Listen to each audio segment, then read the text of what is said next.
எல்லாரும் எப்படி இருக்கீங்க? இன்னைக்கும் ஒரு புது கதைய கேட்கறதுக்கு எல்லாரும் எக்ஸைட்டடா இருக்கீங்க தானே? போன வாரம் ஐடாக்கா ஒரு சூப்பரான கதை சொன்னா. இன்னைக்கு ஒரு சூப்பரான கதை கேட்டுறலாமா? கிளிங் கிளிங் கிளிங் கிளிங் அப்படின்னு பயங்கரமான ஒரு சத்தம் கேட்டதாம். அந்த சத்தத்தை கேட்டதும் அந்த தெருவுல விளையாண்டுட்டு இருந்த சின்ன பிள்ளைங்க, பெரியவங்க எல்லாரும் பயங்கரமா சிரிக்க ஆரம்பிச்சிட்டாங்களாம். ஆனா பாலுக்கு மட்டும் சிரிப்பே வரல. பயங்கரமா கோவம் வந்ததாம். உடனே அவங்க அப்பாட்ட போய், எப்பப்பா இந்த சைக்கிளை மாத்த போறீங்க? இந்த ஓட்ட சைக்கிளை வச்சுட்டு எவ்வளோ நாள் தான் இருக்க போறீங்களோன்னு கோவத்தோட கத்துனானா. என்னங்க, என்னதான் நடக்குது? யார் இந்த பாலுன்னு தானே நினைக்கிறீங்க? ஓகே, கதைக்குள்ள போலாமா? 8ஆம் வகுப்பு படிச்சுட்டு இருந்த பாலு அவங்க அம்மா அப்பா கூட ஒரு குட்டி கிராமத்துல வாழ்ந்துட்டு இருந்தானாம்.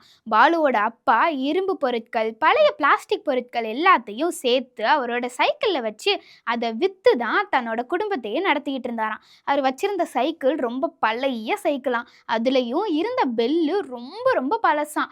அந்த பெல்லை அடிக்கிறப்ப அந்த ஊருக்கே அந்த பெல்லோட சத்தம் கேட்குமா. அந்த சத்தத்தை கேட்டதும் அந்த ஊர்ல இருக்க எல்லாருமே சிரிப்பாங்களாம்.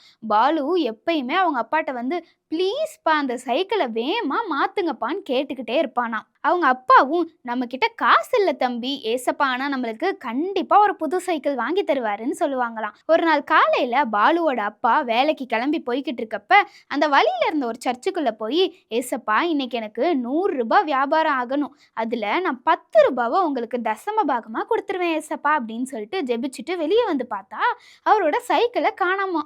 அவரும் தேடி தேடி பார்த்துட்டு கவலையோட அவரோட வீட்டுக்கு போயிட்டு பாலுவோட அம்மாட்ட எல்லாத்தையும் கவலையோட சொன்னாராம். அதுக்கப்புறம் 2 நாள் ஆயிடுச்சான், சைக்கிள் கிடைக்கவே இல்லையாம்.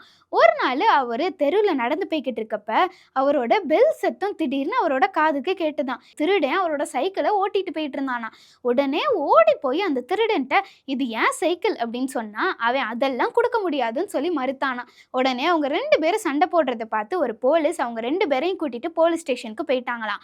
அங்க இருந்த போலீஸ்லாம் பார்த்துட்டு, ஐயோ இந்த திருடனை நாங்க ரொம்ப நாளா தேடிக்கிட்டு இருக்கோம், நல்ல வேளை எங்களுக்கு இந்த திருடனை கண்டுபிடிக்கிறதுக்கு நீங்க உதவி செஞ்சிருக்கீங்க அப்படின்னு பரிசா 5000 ரூபாவை அவருக்கு கொடுத்தாங்களாம். இதை பார்த்து ரொம்ப சந்தோஷமா பாலுவோட அப்பா அதை வாங்கிட்டு முதல் வேலையா அந்த சர்ச்சுக்கு போய் 500 ரூபாவை தசம பாகமா கொடுத்தாராம். மீதி இருந்த காசை வச்சு பாலுவோட அப்பா ஒரு புது சைக்கிளை வாங்கிக்கிட்டாராம். என்ன குட்டீஸ், ஆண்டவர் அவருக்கு அற்புதமா ஒரு புது சைக்கிள் வாங்க உதவி செஞ்சிருக்காரு தானே.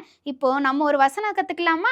தேவனிடத்தில் அன்பு கூறுகிறவர்களுக்கு சகலமும் நன்மைக்கு ஏதுவாய் நடக்கிறது என்று அறிந்திருக்கிறோம். ரோமர் 8:28. ஓகே குட்டீஸ், இப்போ ஒரு பாட்டு கத்துக்கலாமா? நடந்ததெல்லாம் நன்மைக்குத்தான், நன்றி சொல்லி பாடிடுவேன், கலக்கமில்லை கவலை இல்லை, களி கூர்ந்து பாடிடுவேன். நடந்ததெல்லாம் நன்மைக்குத்தான், நன்றி சொல்லி பாடிடுவேன், கலக்கமில்லை கவலை இல்லை, களி கூர்ந்து பாடிடுவேன். என்ன குட்டீஸ், உங்களுக்கு இன்னைக்கூட கதை, பாட்டு, வசனம் எல்லாத்தையும் சூப்பராக கற்றுக்கிட்டீங்க தானே? இதே போல் அடுத்த வாரம் வேறொரு கதையோட வரோம். பாய்.